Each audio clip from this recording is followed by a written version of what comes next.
be some specifics. We have to give a warning when feasible, right? We have to give a warning.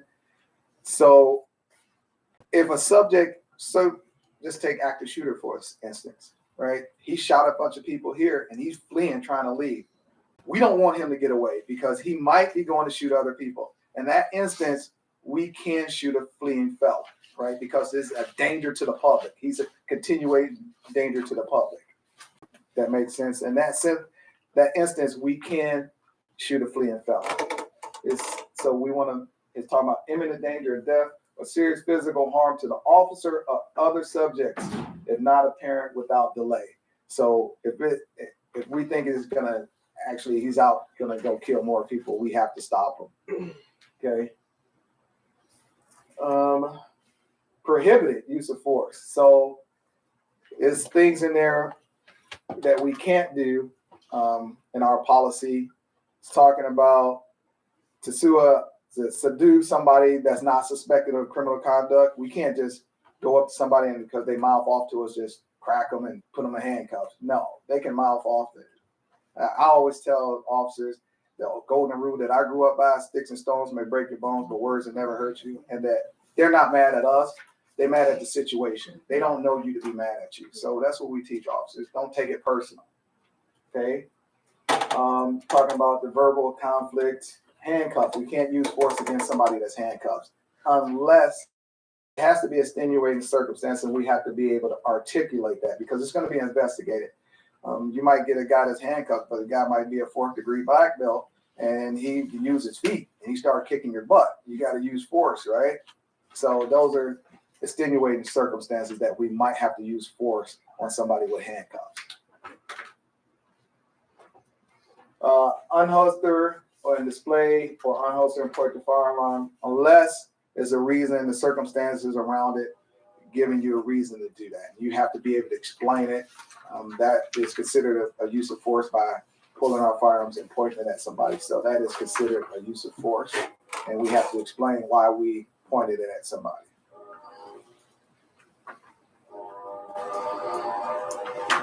So we talk about passive resistance, right? We have somebody that just sitting there and don't want to move.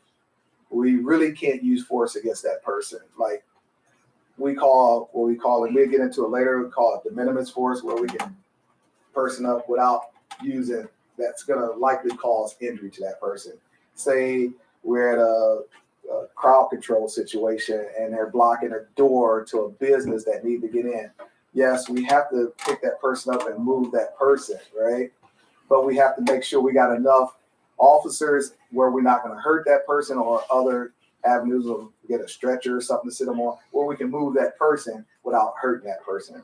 So we can use, and it's called de minimis force. So it's not a reportable force because we didn't hurt anybody. We just moving a person. Retaliatory, right? Back in the day, way back, when I used to be a kid on the street, I used to see guys, police say something, they say something smart to police, whack, or they get mad because they chase them and then they beat them up for chasing them. We can't do that, right? That's retaliatory. So we can't use that force.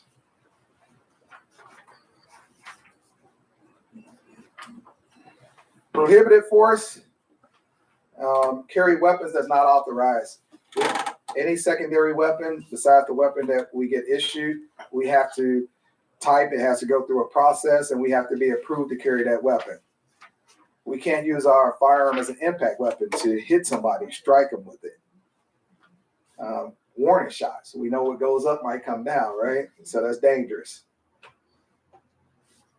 Solely to protect or effect arrest, right? If the person is, or protect property, we can't just shoot somebody because they stole a car, right? We can't just shoot them because they're stealing property. Neck holds, we talked about that. We restrict it from doing anything around the neck.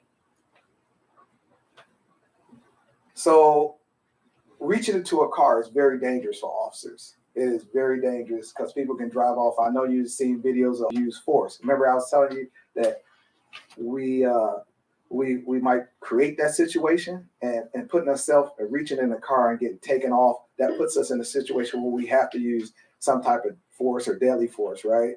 Because now they're driving off with us. We created that situation, right? They drive off. We got 100 other days to catch this person. We identify and we can catch them, right? Don't put yourself in that situation.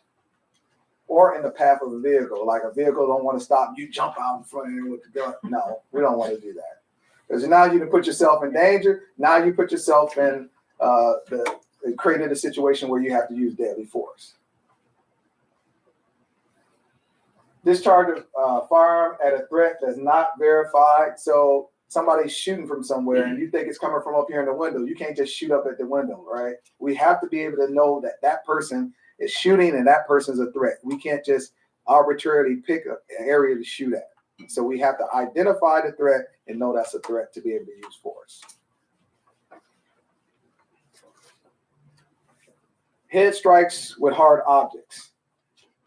So if I have my portable radio and I just walk and the guy's giving me a hard time, I'm fighting when I can't just hit him up the side of the head with a hard object.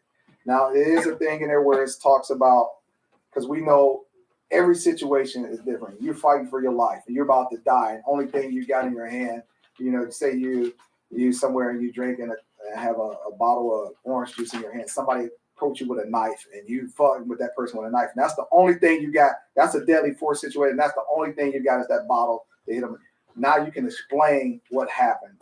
But unless it has to be one of them extenuating circumstances, we know that every circumstance can't be covered, right? So that's talking about the extraordinary and unanticipated actions to overcome a threat. And those are very rare instances that will happen. But it's in there just in case it happened, and an officer has to articulate why, and it's going to be thoroughly investigated. Crowd management. So we're talking about when we're dealing with civil protests, unrest protests, but we know we have to protect people exercising their First Amendment rights, right? We have to protect those. No, years ago when the KKK came, we protected their rights. We have to be neutral and protect everybody's rights, no matter what.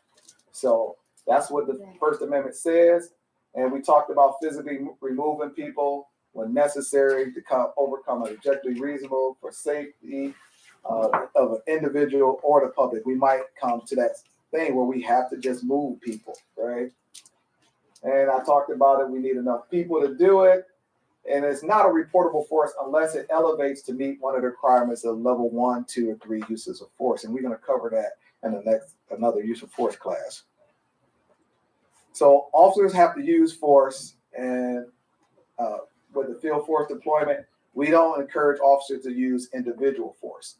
Normally a boss or somebody will say, this is the type of force you use, unless it's one of those forces where you have to protect yourself or somebody else. Again, we have to comply with the law, the division, policies, and training when we're doing crowd management. We have the duty to intervene, right? And we have, just like I want to protect the citizens, I have to protect them against other citizens. I have to protect them against other officers. And sometimes, you might be in a heated chase, a heated fight, and you fight with the guy, and officer is winning now. So another officer needs to grab him and say, hey, stop. Duty to intervene doesn't mean you have to physically stop them. You can say yell at them to stop them or whatever, but we have to do something to stop another officer from going overboard with using force, right? Because it might be a situation where it's going, and that person might not realize, hey, buddy, snap out of it, right? Come here, right? We have to stop it. We have to stop the officer from going over, and we have to report it, right? We have to, by our policy, report it. If not, I'm in trouble with that person that used it.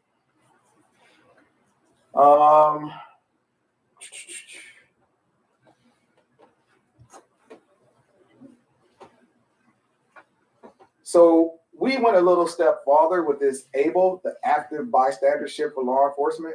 So this training actually helps officers help other officers, and everybody that goes through it, and our whole department went through it, the officer agrees to let other officers intervene and help that person even prior to using force. So this is to prevent the use of force, right?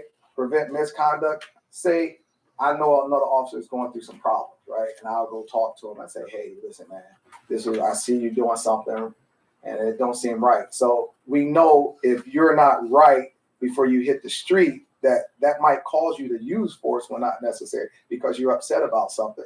So this program, which Lieutenant Ryan was the coordinator for a while, and he brought it. He was one of the first instructors of it, and he was the coordinator of it. Yeah, sure. So this program was. Oh, I'm sorry.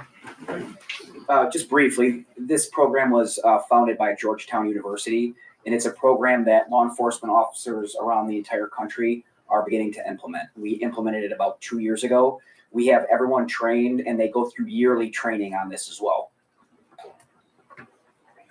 It actually started, Georgetown took it from New Orleans. New Orleans started it. It was called EPIC. But became Epic. It was EPIC and then ABLE. We'll talk about it offline. But New Orleans started it, and so it is a really good program, and it allows officers to identify other officers that's going through problems that might cause them to have problems on their job. So we're going a little bit farther with duty to intervene. So we're trying to stop it before it even becomes a problem. So that's it for the use of force general. And I see hands are going up already. I see a lot of papers and notes being written. Can I interject? Sure. Can you explain the levels of resistance? Because you did talk about passive resistance. I think it'd be beneficial to learn about active resistance and aggressive physical resistance, the differences between those, just so you can get a general understanding of it. Okay. So briefly, before I was the OIC of the personnel section, I was in the academy. So I taught use of force for years. So the way we explained it was passive resistance, what you could think about is a protester. Okay, somebody sitting, like Lieutenant Smith said, blocking a door. They're not offering you any type of resistance other than they're just not doing what you ask. It's some type of dead weight. So that is passive resistance. Then you have active resistance. And what that is an individual is not trying to harm you, but they're trying to flee. They're trying to run away. They're trying to hide. They are actively attempting to evade some type of arrest or detainment. That would be active resistance. And then you go one step further to aggressive physical resistance. And what that is an individual actually trying to hurt you, trying to punch you, take your weapon, take you down. That would be considered aggressive physical resistance. So those are the three levels of resistance that that are in our policy and that we teach to officers.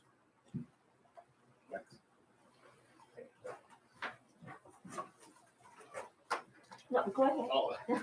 Go around the table. We'll start on your end and come work around the table. I just got a couple quick ones. One, tasers. I noticed none of you all have on your full, I'll call it utility belt because I don't know what it's called. Batman belt. Yeah. First of all, let me say I want to thank you for mentioning the fact that you are human, because a lot of people don't understand that police are human first.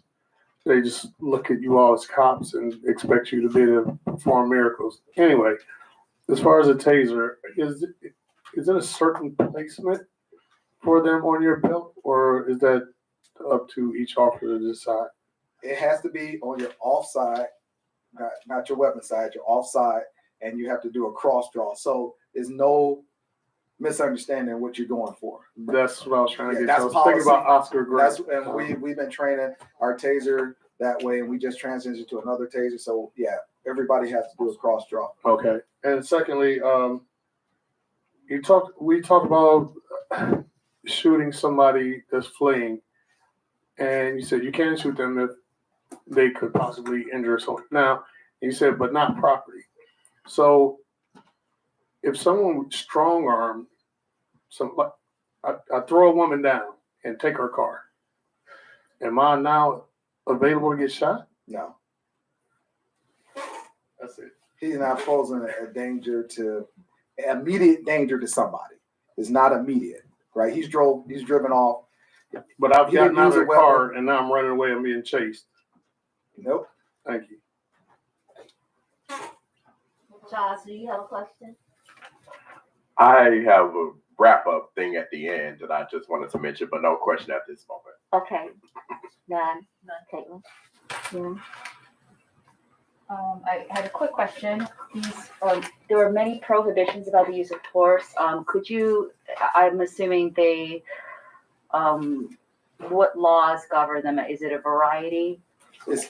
So we talking about federal, state, our divisional policies. So the state and the federal government can say we could do one thing, but our policies limit, we could restrict the policies of the state and federal, and a lot of our policies are more restrictive.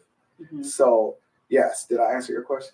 Yeah, I think so. And could you maybe clarify fleeing?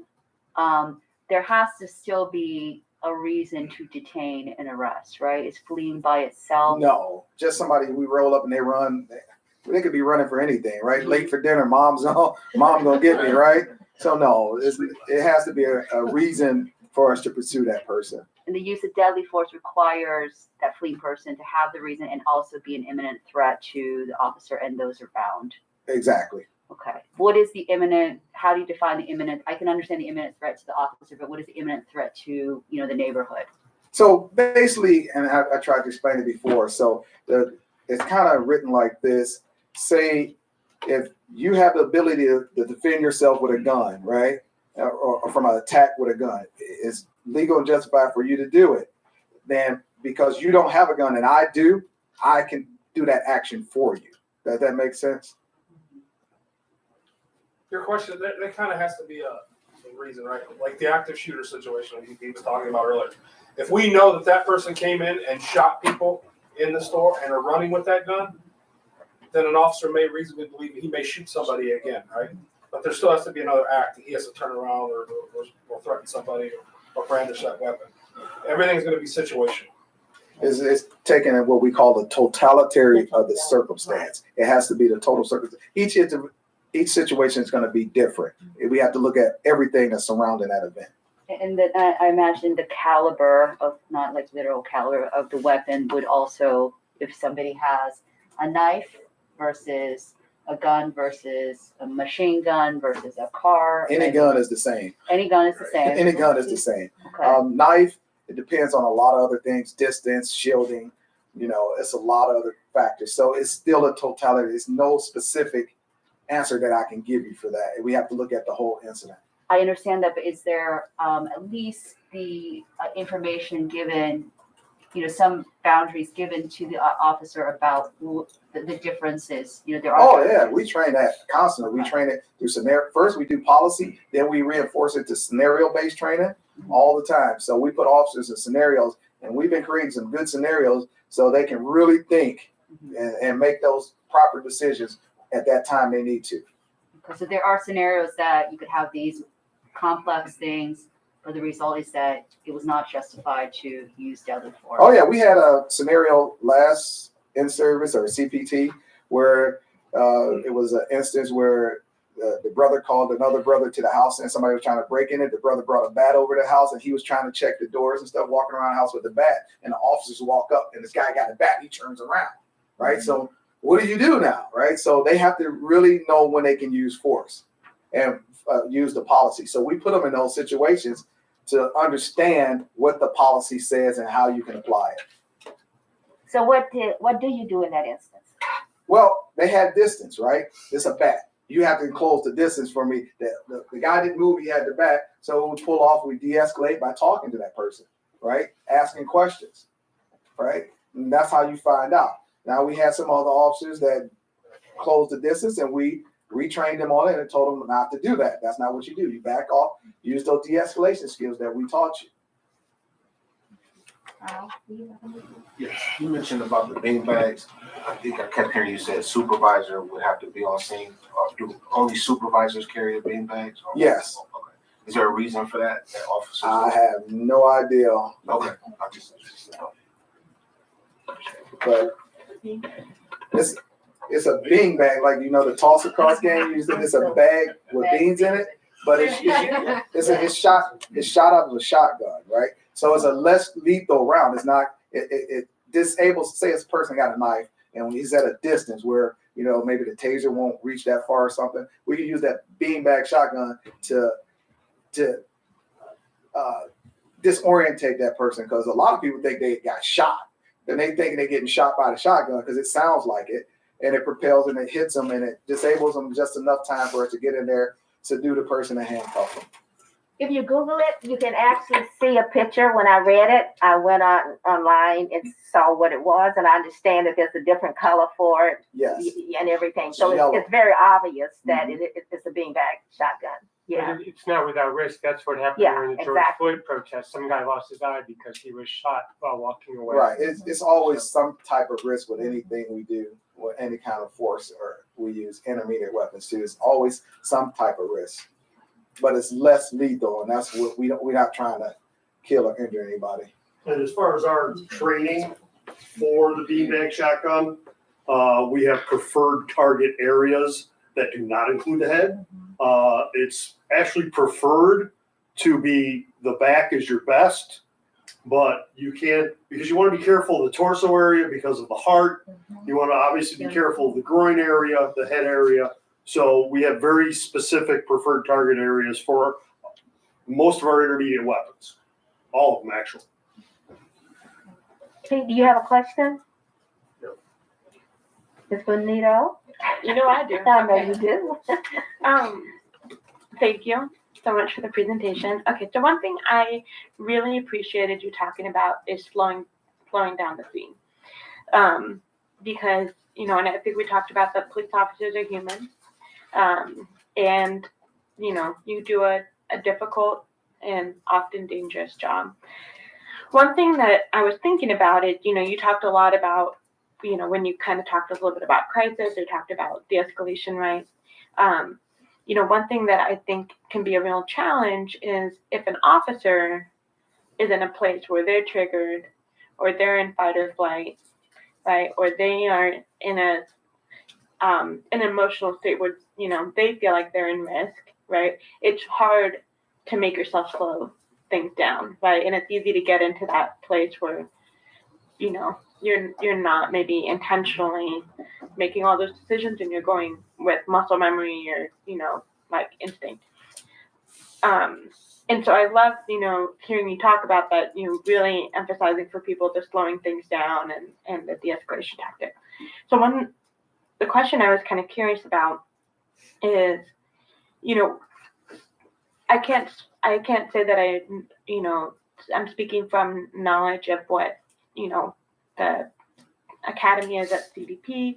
You know, a lot of what I've read and heard about, you know, how officers are trained is very much making assumptions that somebody might be a threat to you in order to then be thinking about how to protect yourself.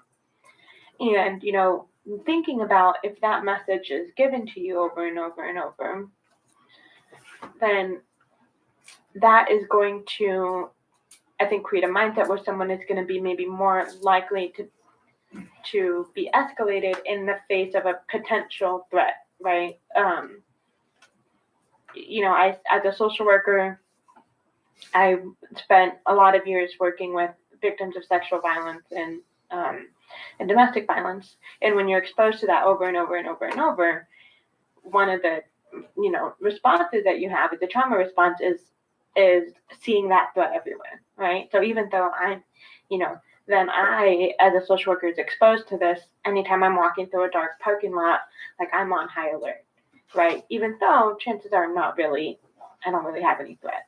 But that's just a natural consequence of exposure to trauma over and over, which a lot of police officers also have a lot of exposure to trauma. And so I was just kind of curious in how you guys balance that mindset, how you talk about that. You know, what kind of tools do you give officers to de-escalate themselves? It's going to be hard to de-escalate somebody else if you are starting to go into that, you know, kind of leaving your window of tolerance or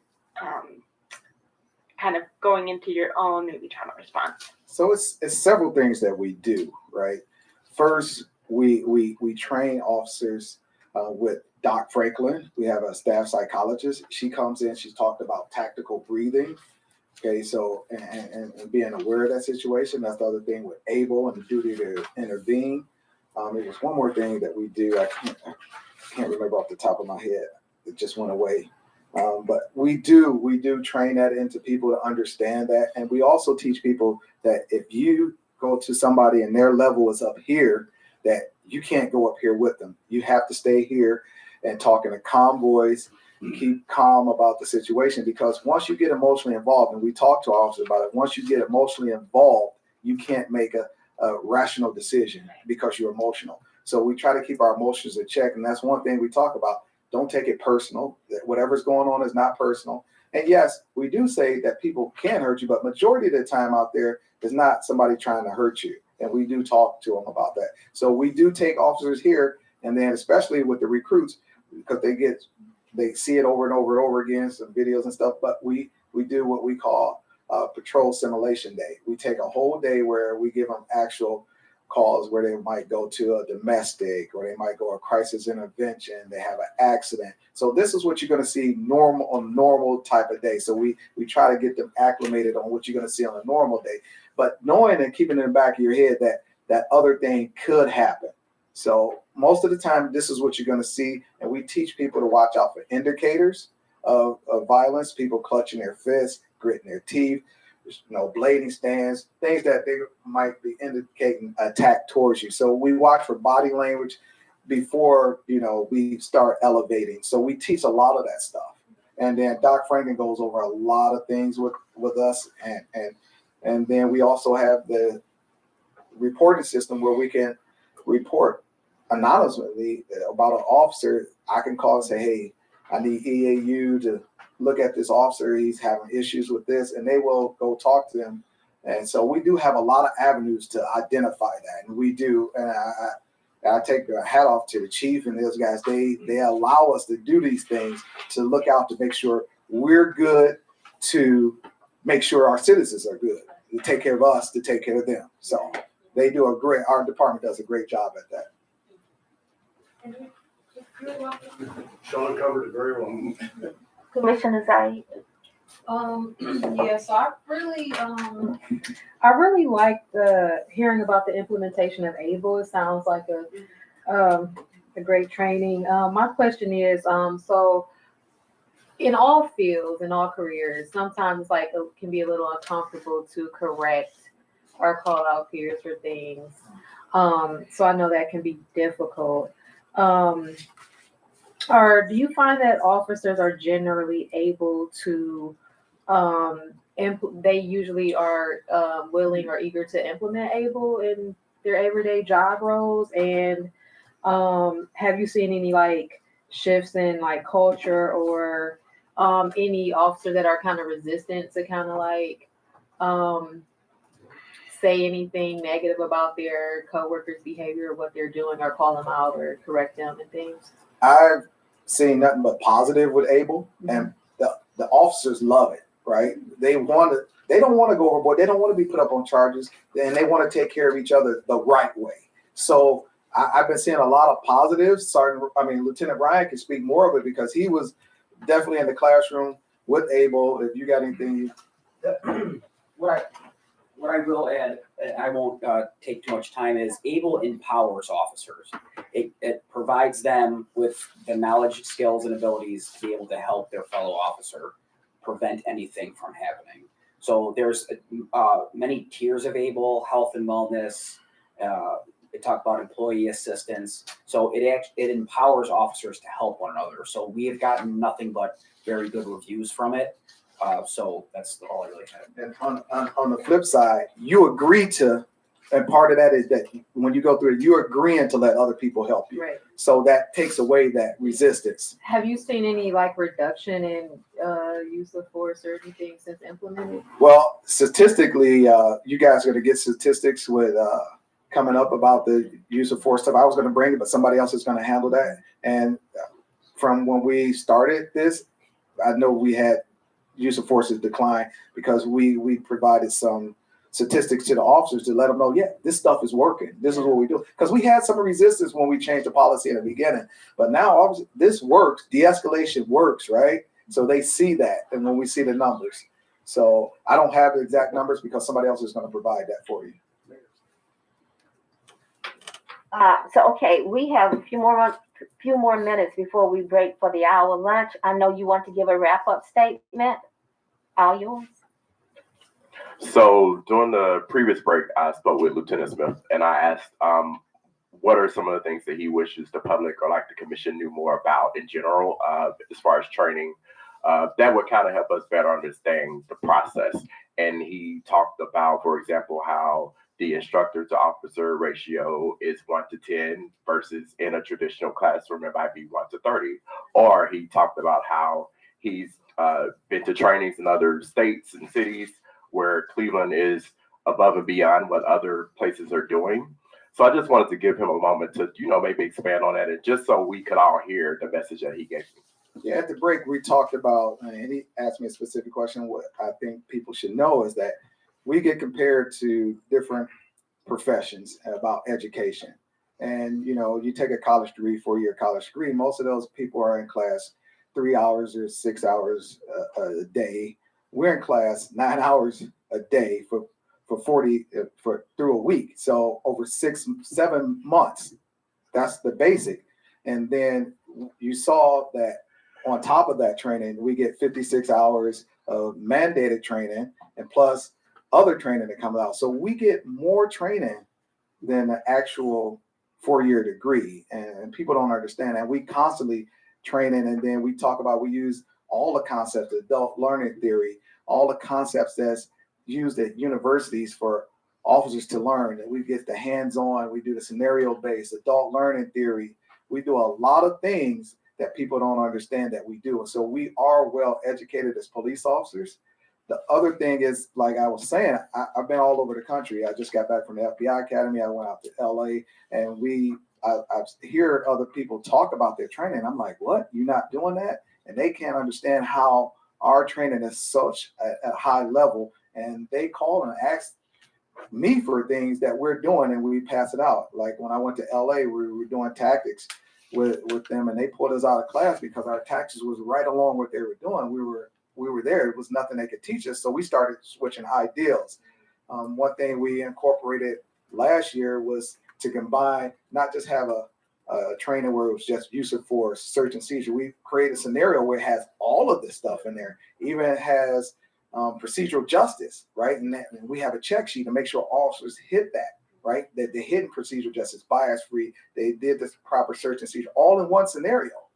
And now LA's just started doing that. So, I mean, we're so advanced here in Cleveland. I want people to know that we're doing the best, and we have one of the best police departments in the country. So thank you for asking that question, but that's what I want people to know. So, I wish I asked this before, Mr. Johnson. I would like to talk about a specific incident, December 2021. I believe a man was walking down Superior from 30th to 12th, and he had a gun and he started shooting, and there were 2 off-duty police officers that shot back. And bullets. I have friends that live in that region, and other witnesses also in the news reports testified that there were a range of shots exchanged back and forth. However, some of the shots from the 2 off-duty police officers hit as far as the 5th floor windows, very far off the mark of this man walking down the street with a weapon. He was killed. Is there an additional investigation that's ongoing, and what theoretically in that case, because the officers miss their mark so much, what would be done with these officers with regards to their gun training? That is outside of my wheelhouse as far as what happened with that incident. Mm-hmm. I'm not too much privy to it. I didn't think they were off-duty officers. They were off-duty. They were on duty. Sorry, on duty. Sorry, I'm going to jump in here real quick because I have served many roles with the division. Currently, I'm working on the consent decree, but for about 6 months, I served as our internal affairs superintendent while we were hiring a new civilian for that position. So I actually responded to that scene with our FIT team. There were 2 off-duty officers that did fire shots. And I don't remember what the rest of your question was. As far as the investigation, I think it was on-duty officers. That's not that's. I think that's not the point. The point is that there were in a very highly densely populated urban area. there were, I mean, I understand this man was a danger, Mhm. but the shots were so far from, you know, being able to neutralize this potential threat. I'm concerned whether the officers received additional training on accuracy, because that could be a real danger to other people living in the apartments nearby. There were about 79 evidence markers, it said, Mhm. and testimony from people that lived there that shots were fired and splintered and, you know, scatter shots. So it doesn't seem like it was a precision kind of based response. And considering that these are officers that are on duty, I'm just a little concerned as to the continual training of the accuracy of the officers. And I don't know if these are too random statistically. You know, I'm sure their officers are better at shooting guns than others. But what would be, is this under active investigation, and what would be the response to an That- accuracy issue? Yeah, that I do not know. I can give you a brief overview of what the process would be. We call out our fit investigation team for any officer-involved shooting, as well as our level 3 uses of force, which is we have our homicide detectives as well as our internal affairs detectives, go out to that scene and they start conducting the investigation. This particular incident, because it was a use of deadly force by a Cleveland police officer, we also call out the sheriff's department and they handle the criminal investigation. That way, it's an outside agency. There's no bias as far as internally within the division. When that investigation is complete, our internal affairs would complete an administrative investigation, which would include going over all of the video footage from their WCS. If there were issues with officers' accuracy, that would be addressed as part of the investigation. Once that investigation is completed, if there's any discipline, it would go through the disciplinary process. Then it comes to something called the Force Review Board, which is members from the District of Occurrence, Training Section, Deputy Chiefs, Bureau of Compliance, a wide range of command staff members, and they go over that force rigorously. And then they can make recommendations as far as training, equipment, things like that, policy changes. So if it wasn't noted in the original investigation, it would be probably caught in that Force Review Board investigation. And if we did have issues as far as officers and accuracy, that would be addressed through one of those two bodies and they would be sent for retraining. Thank you. Thanks. If no other questions? All right. Oh, okay. Real quick, and I apologize if you already answered this. The freeze policy that you're implementing, how old is that? Well, we started that a couple years ago and putting it in training, so officers, because you know, at a couple years ago, people were across the country. This was happening across the country. People were pulling things out of their pocket when officers, they say, "Show me your hands," because everybody would say, "Show me your hands." Well, if I got something in my hand and I show you my hand, Right. It's coming up. So now we want people to say, Yeah. "Stop, police, stop, don't move." Right now, you don't move. Now we can slow it down and say, "Hey, when I tell you to, I want you to take your hands out your pocket with nothing in them, and I want you to show them, and I want you to raise them high." Right now, do it now. Now we didn't got time to take cover in case they come out with something. Right now, they understand what we're talking about instead of just show me your hands. So that creates that more safe environment for both the suspect and us. It makes sense. I was just wondering how effective it's been because when you mentioned Dragnet, that was during a time where people had a lot of respect for law enforcement, not so much today. So I'm wondering if you say stop, freeze, are people actually stopping and freezing? Well, we got that from an article that was going across the country. So we do a lot of research and reading, and when that came across, we like, it used to happen. Why did we stop doing that? Right? That it was in training a long time ago. We saw it on TV. Dragnet. That was black and white TV. We saw it, right? Why did we stop doing that? It makes too much sense. Let's go back to doing it. Let's train our officers to stop saying, "Show me your hands, show me your hands," because that creates a dangerous situation for everybody. So let's stop doing that. Let's get back to what they did back then. Alone. Why reinvent the wheel, right? So are we okay? All questions asked?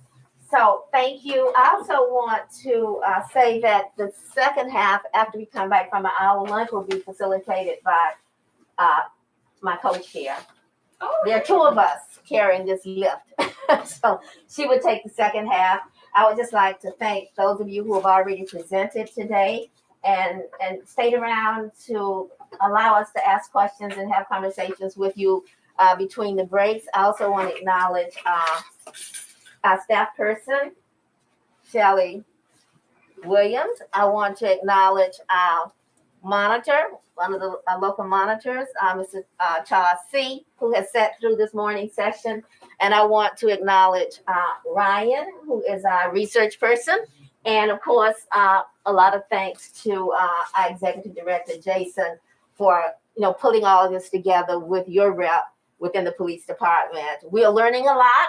I won't guarantee we will retain all of this. It's a lot of information, but I think the more we work with it, the more we will begin to retain it. We appreciate that, and we ask that you go out and get some lunch too, those of you who will be back this afternoon. And I want to say, you're correct, you might not remember that, but that's why we're here. Thank you. Give you our phone numbers. Yes. So we can discuss it further. If you got deeper questions, especially if something happens you want to know, please reach out to us and we'll definitely help you. Well, you can tell that this group has no problem with questions. So We like it. We like it. Okay. Thank you. Dr. has an announcement. I have reserved a table at Emperor's Palace, which is a dim sum restaurant. So right now, if anybody wants to come, also extend an invitation to our guests. If anyone wants to come eat some dim sum.